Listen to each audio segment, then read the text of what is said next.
제작진에게 제보가 도착했습니다.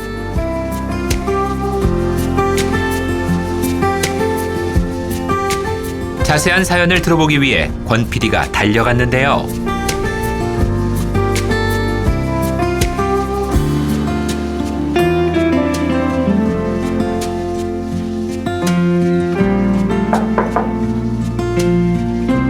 인기척이 없어 아무도 없는 걸까 싶을 때쯤 문이 열렸습니다. 안녕하세요. 예, 반갑습니다.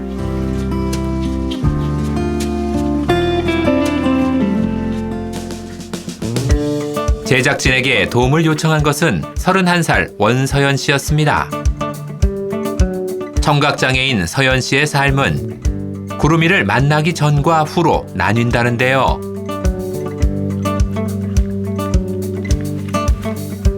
구름이는 서연 씨의 귀가 되어주기 때문입니다. 사실 조금 전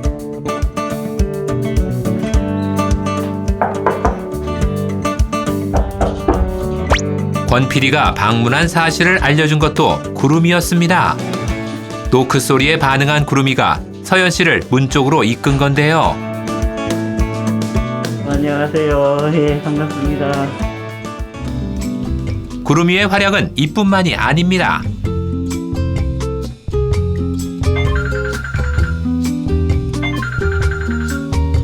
전화벨이나 알람이 울리면 구름이가 듣지 못하는 서연 씨에게 신호를 보냅니다.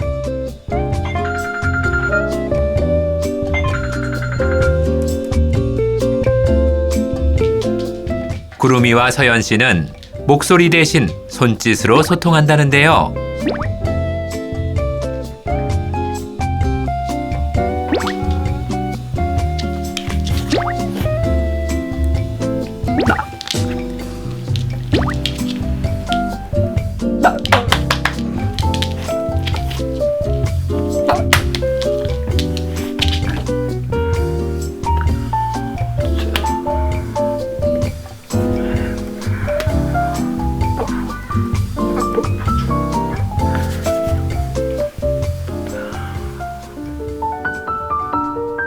서연 씨의 정상적인 일상생활을 위해 꼭 함께해야 할 구름이는 전문기관에서 주인에 대한 복종, 그리고 사회성과 에티켓을 훈련받은 청각장애인 도우미견입니다.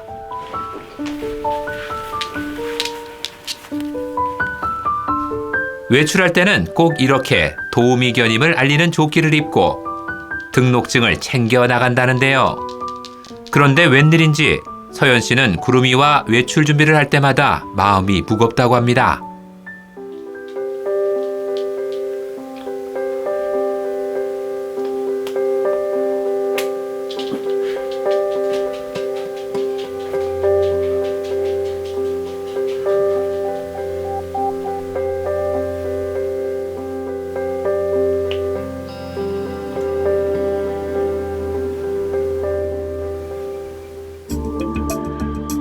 그래서 권 PD가 동행 취재해봤습니다. 서울시 종로구 인근의 맛집을 구름이와 함께 방문해 보기로 했는데요.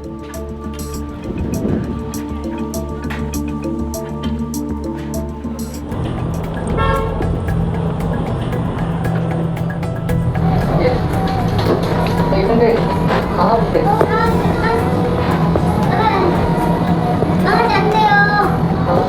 강아지 아닙니다. 서연 씨가 말한 대로 들어서자마자 면박을 받습니다. 예, 근데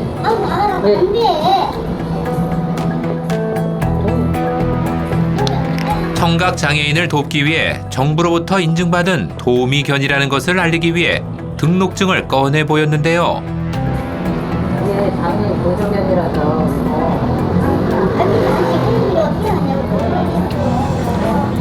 죄송합니다. 첫 번째 방문한 식당부터 거절. 자리에 앉아보지도 못한 채 다른 곳을 찾아가야 했습니다.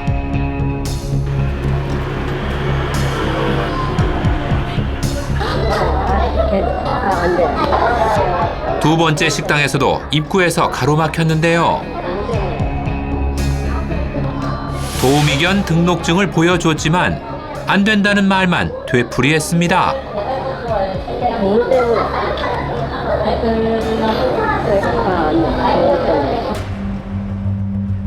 맛집은 포기하고 다른 식당에 들어가 봤지만 같은 대우.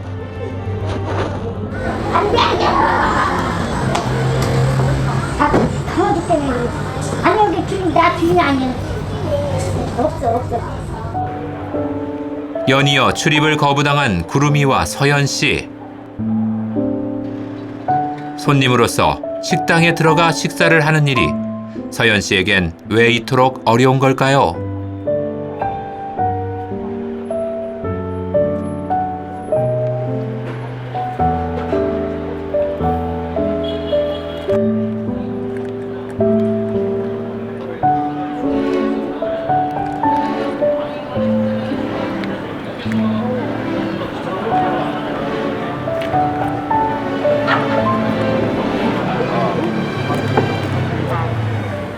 권 PD가 해당 음식점들을 다시 찾아가 봤습니다. 안녕하세요. 장애인분들이 데리고 다니는 안내견들 있잖아요. 예. 그런 경우에는 한 몸이라고 생각하고 들여보내줘야 되는 게 원칙이거든요. 법적으로도 그렇게 해놨어요. 주방에 나이 드신 이모님이 계셨잖아요. 치과 뭐 알레르기가 있을 수도 있고 이모 너무 그거 하니까.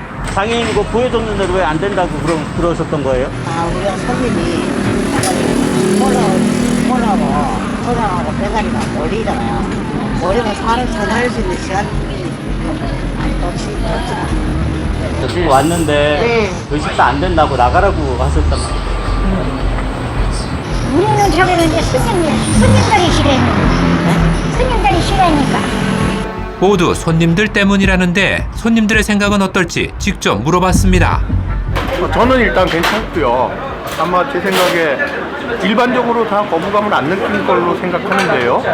장애인들이 그래도 식당에서 먹을 권리는 있잖아요. 그래서 그거는 크게 거부감이 없다고 생각합니다. 장애인하고 한 몸이니까 저희는 이런 곳에 같이 들어오면 좋을 것 같아요.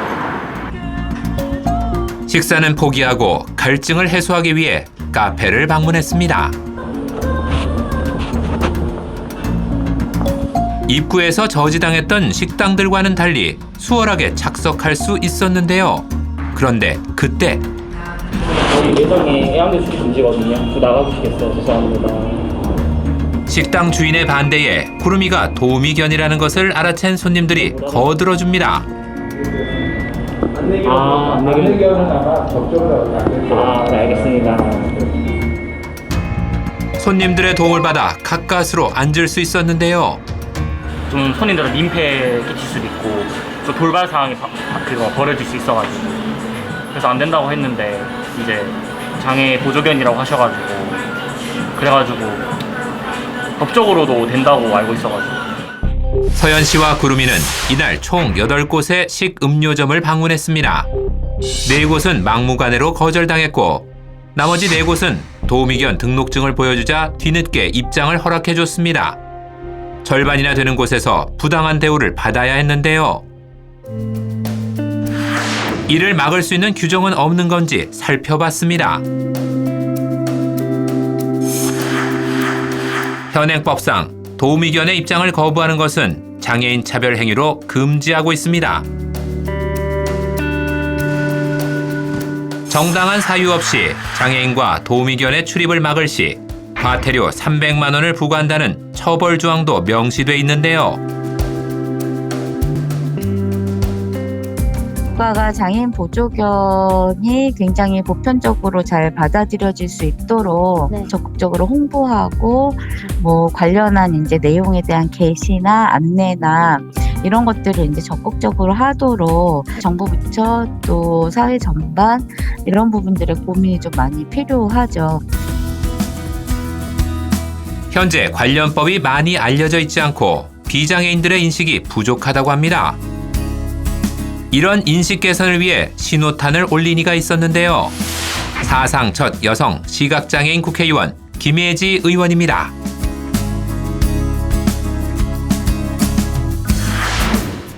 시각장애인 도우미견 이름을 따 일명 조이법이라고 불리는 장애인 복지법을 발의한 김 의원을 직접 찾아가 봤습니다. 공감이 기반이 되는 인식 개선에서 출발해야 사회적 변화를 만들 수 있다고 생각하고 이러한 취지에서 조이법을 발의하게 되었습니다. 일명 조이법에는 현행법상의 애매한 표현을 확실히 규정하도록 개정하고 대통령령으로 효력을 명확히 하자는 제안과 함께 교육, 홍보와 공익 광고 등 인식 개선을 위한 정책의 필요성도 함께 담고 있었습니다. 개정안에 대한 이런 당위성이라든가 필요성, 중요성, 뭐 여러 가지 다양한 설명들을 이제 의원님들이 이해하실 수 있도록 설명을 열심히 드릴 예정이고요. 삶의 일부인 안내견에 대한 사회적 공감대가 형성될 수 있도록 최선을 다해서 노력을 하겠습니다.